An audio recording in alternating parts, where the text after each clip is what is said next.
Hey guys, how's it going? It's Andy from MagooInvesting. Happy Wednesday. I took the past couple days off, spent some time with my roommates, and watched almost all of the Harry Potter movies during that time. But now I'm back, and I kind of wanted to wait for the dust to settle a little bit for things that have been happening in the market.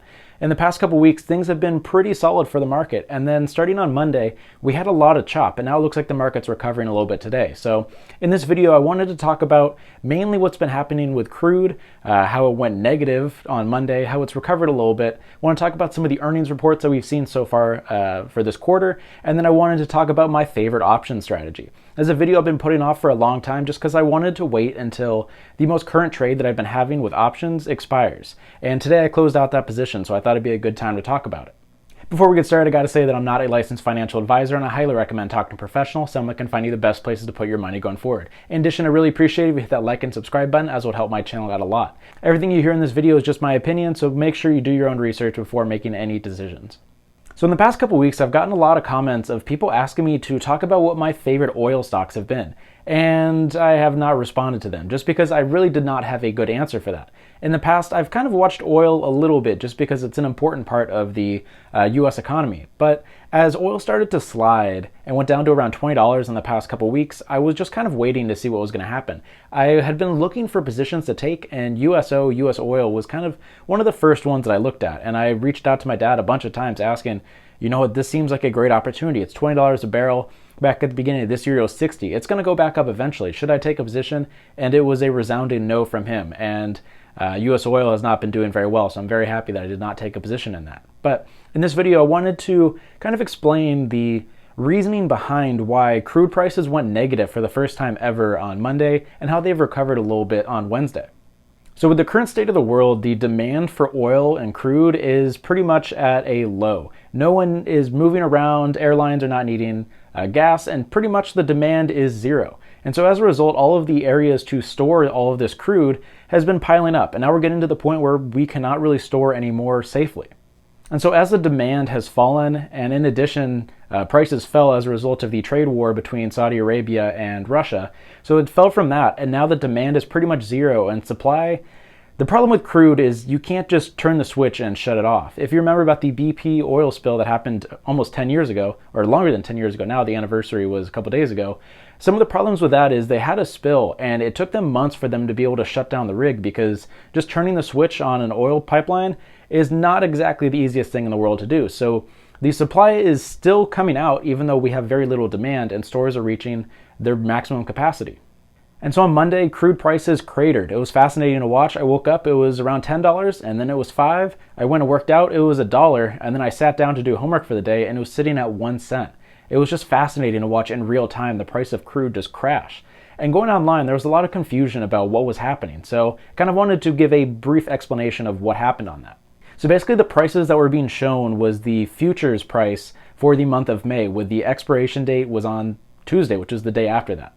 So basically, as it got really close to expiration, similar to what you see with options, prices fall because there's not as much movement that can happen before delivery date. But unlike these options that you can buy and sell, if you get to expiration date and you don't want it, you can just let it expire worthless. However, these are contracts to buy gallons and barrels of oil from a certain person. And so this isn't something that you can just say, nah, I don't want to do it. There's a delivery date and you have to make that happen. And so as people that can safely store crude got up to their maximum point, there's nowhere to put it. So it got to the point where the refineries that are pumping out this crude, it got to the point now where they can't hold on to it, so they have to pay people to hold on to their oil. And so that's why the prices went negative, because there were no buyers and there were only sellers, people trying to get rid of the crude. So as you get towards the last day of the futures contract, they are trying to get rid of anything as fast as possible. So that's why it went negative. I saw it go down as low as $30 per barrel negative. So that means that the producers were having to pay people $30 per barrel to take it off their hands, because they can't just shut down the production all of a sudden. But now that the futures price for May is over, and now we're looking at June, which is a more accurate representation of the price of a barrel of crude, it looks a little better. It's definitely not negative, but if you look just towards the beginning of 2020, prices for a barrel of crude was $60. And today, even though things have been recovering the past 2 days, they continue to slide. Since I started making this video, crude prices were at $15 per barrel, which was a very large increase than what they were yesterday. But now at this point, as I look over, It's down below $14. So even though this price has been pushed up a little bit, it seems like it continues to slide.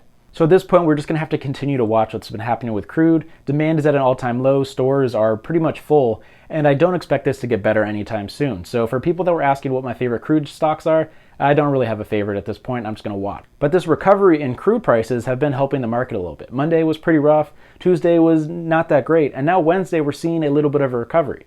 A really interesting news event that happened this past weekend that pushed markets down on Monday and Tuesday was uncertainty that came from North Korea.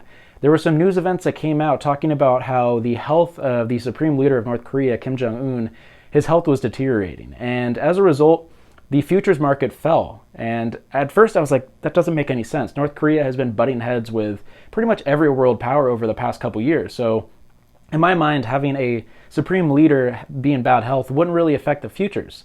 But when you think about it, the reason that the stock prices fell when lockdowns started happening for coronavirus is there's a lot of uncertainty of what's going to be happening. And as there's a lot of uncertainty where, who's going to take over next for North Korea, that sort of uncertainty pushed the market down further. I thought it was a fascinating example of a news event that you think wouldn't really affect the markets actually having a pretty big impact. So that's going to be something we're going to have to watch in the future. There's been some articles coming out saying that it's not as bad as it was previously stated, but it's going to be something to watch in the future.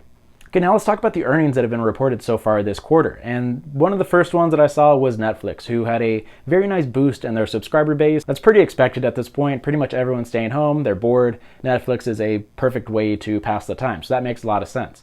In the past, I've been very negative about Netflix overall. Part of my main problem with them is I think that they have too much debt, and I think they spend too much money on producing their own content. When you look at stuff like Disney, they've put out Disney Plus in the past couple months. And one of the genius parts about it is that they've been making content for 50 plus years. So they're not spending all this additional money to put additional content on their platform. They have been spending a lot of money on shows like The Mandalorian. I know it was very expensive, but they're not putting as much money out as stuff like Netflix. One of the news events that popped up today is that they're issuing $1 billion worth of debt to protect themselves in the future and for potential acquisitions in the future. And I just don't love that. There's been a lot of articles about they have a lot of long-term debt, and it's something I would not be taking advantage of in the future. Even though the company is up around 34% year to date while the rest of the market has been falling, I think this is not a company I would want to own in my portfolio personally. Also, earnings report from this week. Delta was the first airline to report earnings from this quarter, where pretty much every airline is expected to post abysmal earnings reports. And Delta actually did better than a lot of the market expected.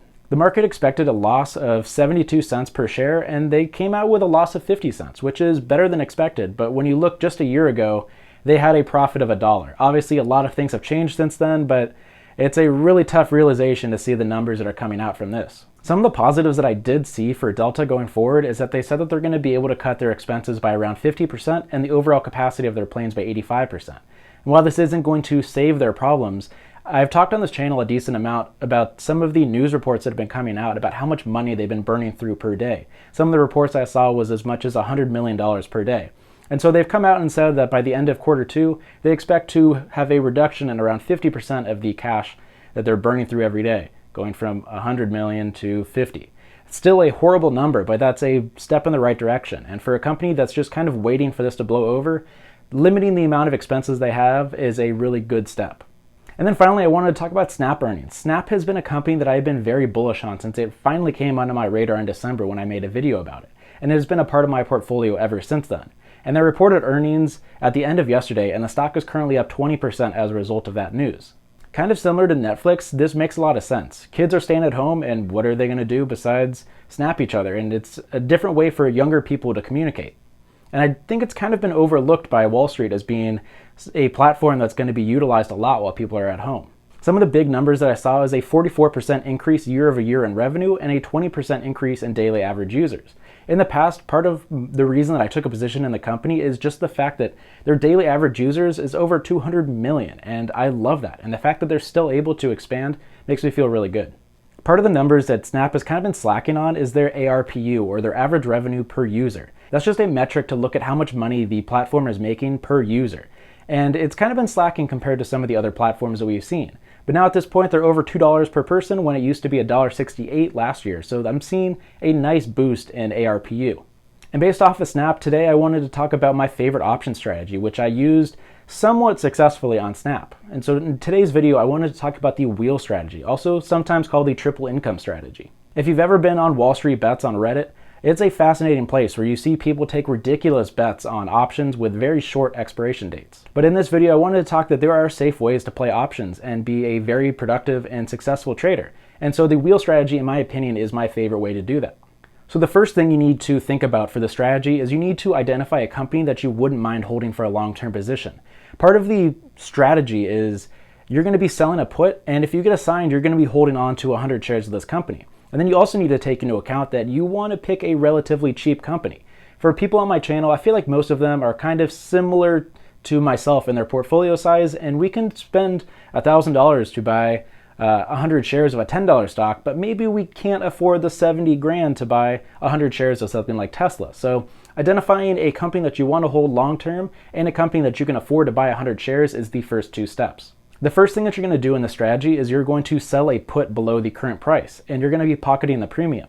Basically, what selling a put means is that you are getting paid by someone else to potentially buy 100 shares for them at this given price. And so the reason that you want to pick a company that you don't mind holding for a long term is if the stock price falls, you're going to be assigned that 100 shares of that company. So I did this with Snap. I sold a put at $11 while I was currently at $12.25. And so if the stock went below $11, I would have been assigned Snap at the $11 strike price. And I was paid 90 cents per share for 100 shares, means that I got $90 premium that I just got to pocket for the potential of buying 100 shares in the future. So this premium that you're taking in from the put is the first income source. The next is assuming that you get assigned the position. Now you have 100 shares of the company. And what can you do with 100 shares? You can sell a call against it. And so during this, you are going to be selling a call above the current price, and you're going to be pocketing more premium. Basically, selling a call means that if the company goes above the strike price, you are obligated to sell at the strike price 100 shares to whoever bought it from you. So say Snap is at $12.50 and I sell the $13 strike. If it goes above 13 and now it's at 14, I'm obligated to sell 100 shares for $13. So it kind of limits the upside, but the positive is you're going to be selling above the current price that you bought it at, and you're going to be racking in the premium. So selling it above the price that you bought it at is the second income, and the third is by taking in the premiums for selling the call. So the overall summary is you sell a put, if you get assigned, you sell a call, and if that gets exercised, you sell it. And the three sources of income is you're getting the premium for selling the put, you're getting the premium for selling the call, and then you're getting the difference between your average cost and the strike price for the three different income sources. It can also be a quadruple income source if there is a dividend involved with a play. I'm currently doing one with AT&T, which gives a 50-cent dividend. So this can be considered the wheel, the triple option, or the quadruple option, and it's my favorite for a couple reasons. So let's talk about some of the pros and cons of this strategy.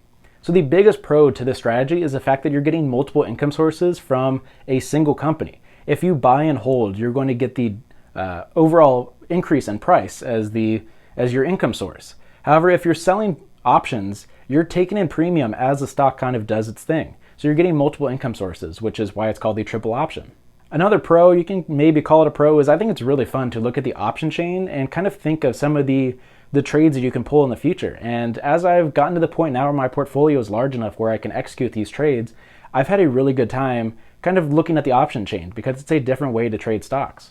And then the final pro I wanted to talk about is during moments like this where volatility is really high, as volatility increases, so does the premiums that you're going to be paid. So when premiums are high, you want to be a seller for these options. So that means you're going to be taking in an unusually high premium for these companies. And then some of the cons that goes along with pretty much any option strategy if you're selling is the fact that it really limits your profit. So this is something I would have seen right now if, say, I sold a $13 call, and now after the 20% gain, now it's currently sitting around $17. And so when it gets to expiration date, I'm obligated to sell at $13, and I'm going to miss out on the difference between $17 and $13. So it limits your upside profit.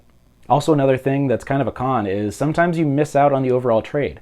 Some people that use this strategy prefer not to get assigned the shares, but personally I like the opportunity to sell calls against it. So in this case, I sold the $11 put for Snap, and it never reached that. And today I closed out that trade. So I sold it for 90 cents, and today, since it's gone up around 35% above my strike price, I sold it for 3 cents per share, so meaning that I brought in $87 of profit on this trade. At the time when I made this trade, I assumed that the market was going to go lower, so I sold a put to try to get assigned. However, I was wrong, and the stock market continued to push up, and then positive earnings have pushed it significantly farther away from the $11 strike price that I originally identified. So I got to profit from the premium that I brought in, but I missed out on the upside gain. So we talked about the cons for the upside, but what happens if the stock tanks? So say I sold that $11 strike for the put, it means that I'd be willing to buy 100 shares at that price. What if Snap fell to $5? So I'm going to be spending $1,100 to get $500 worth of stock. So that's kind of why it's important to pick stocks that you kind of have an understanding of how the company has moved in the past, and you know that $5 is not realistic for this company. So those are some of the cons associated with this strategy. Personally, I think it's a fantastic strategy for people that want to be more involved with their trades. You get to take advantage of the high premiums, you get to have more flexibility with what you want to do with your stock, and you can make a lot of profit from it. So currently the wheel strategy is my favorite option strategy. Let me know in the comment section down below if you want me to talk about other option strategies that I've used in the past. Similar to any sort of investment strategy, you have to have a good understanding of the company you're investing in. You don't want to be taking positions in penny stocks that you have no idea what's going to be happening. So let me know what you thought about this week, what you thought about my option strategy, and kind of the crazy news about crude going negative. Let me know in the comment section down below. Thanks for watching this video, stay inside, and I'll see you in the next episode.